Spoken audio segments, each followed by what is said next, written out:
Let's welcome the Finance Minister, Mr. Pravin Gordhan. Namaste, Minister. Namaste. How are you? Sanbonan. Are you well? Very well, thank you. Fantastic. Thank you very much for coming through. Busy day yesterday. Yeah, no, this is part of our life, you see.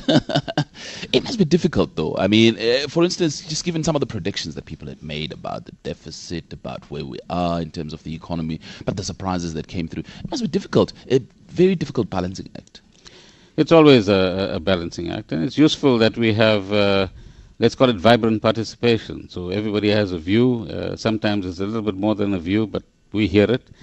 And life is about balances. There's always going to be, if you like, more demands and capacity to deliver. There's always going to be contradictory demands. One day you want to go shopping, but at the same time you want to sleep. And you've got to find the right balance between the two. And there's the global environment which says, be careful. Things are going to be not so good for a longer time than we actually thought. At the same time, there's a huge opportunities that we can actually seize for ourselves. So I think you've struck the right chord. Balance is the essence of success in some ways, provided we can get it right, and hopefully we have. Sure, because I remember, I think it was a year or two ago in one of, I think it was your first budget speech where you said we're embarking on a terrain that won't be uncontested, and that's the issue, that it is highly, highly contested terrain. Well, you remember that in the speech I quoted from Martin Wolf, who says that it's not just South Africa, but the world is going through a phenomenal change, where some would say economic power is shifting from west to east stroke south, where old economies are not as strong as they used to be. New economies are emerging. And he says in that context that you're going to have precisely that contestation and different views about what we should do and shouldn't do. So yes, there will be contestation, there will be different perspectives, there will be different ideological perspectives. At the end of the day, what matters is, are we directed by the right values? Are we making sure that the majority of the people benefit as do other sectors in society? Are we making sure that we're doing things in a sustainable way so that we don't get short-term benefits which cost us in the long term? And the other important element, apart from values, is, are we being pragmatic? Sure. In other words, doing things rather than talking about it, which was an important theme as well. Sure, which brings me to what you referred to in the speech yesterday as the central policy challenges that we face in this country: growth of our economy, more rapid job creation, and reducing poverty. Does the budget presented yesterday as a policy statement address these central challenges in your view? We want to see more growth. So, for example, investing in infrastructure is both a short and long-term measure to increase the prospects of growth. Supporting business enterprises through the competitiveness package, supporting special economic zones, supporting micro and small businesses, reducing their tax burden, reducing their compliance burden, all of that is supporting businesses to invest. Remember, businesses are 70% of our economy, not the government. And on the one hand, you do want government efficiency, but on the other hand, you want to make sure that businesses expand, that new businesses come onto the scene, and that we are a lot more energetic, dynamic, and entrepreneurial than we actually are. We also need to remove constraints in our economy, because if you remove those constraints, you liberate the possibilities of growing faster. And as part of that contestation that you referred to earlier on, I think the lesson from many other parts of the world is that there isn't one single formula that's going to work. Many commentators would like to believe that their way is the only way. In fact, we've got to be a lot more eclectic and plural, or pluralistic in our approach.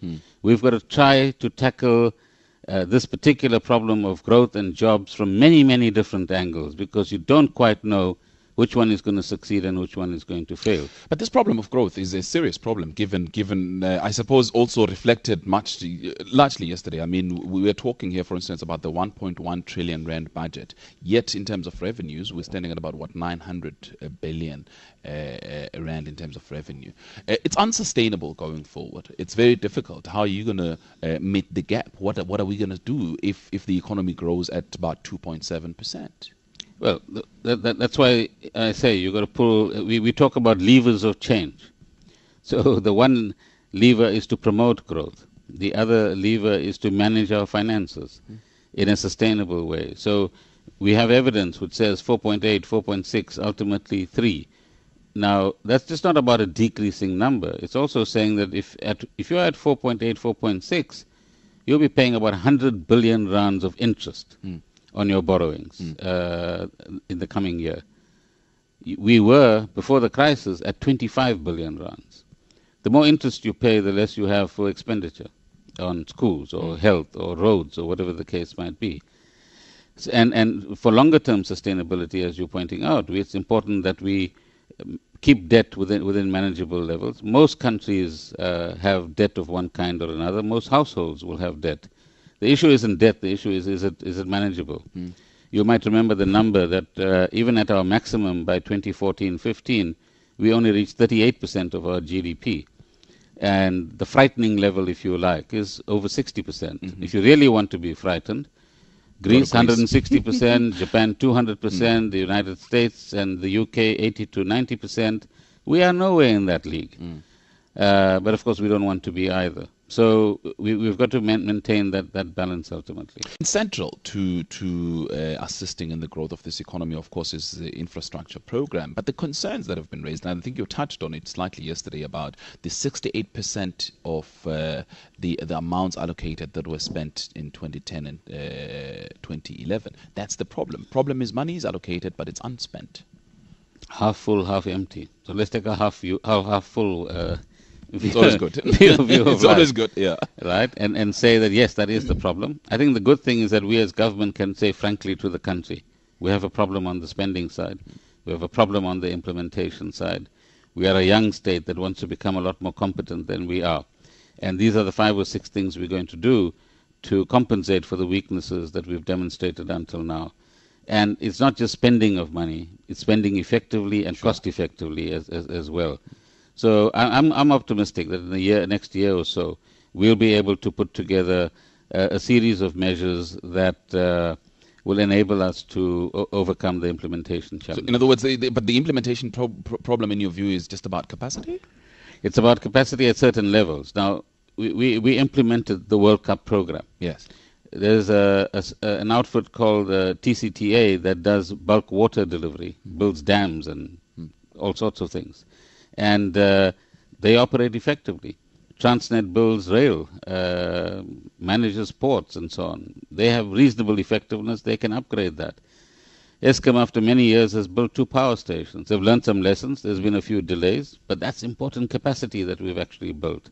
That's on the government side. In the private sector, there's huge capacity. There is. How do we bring that together? How do we create the right synergies amongst them at the right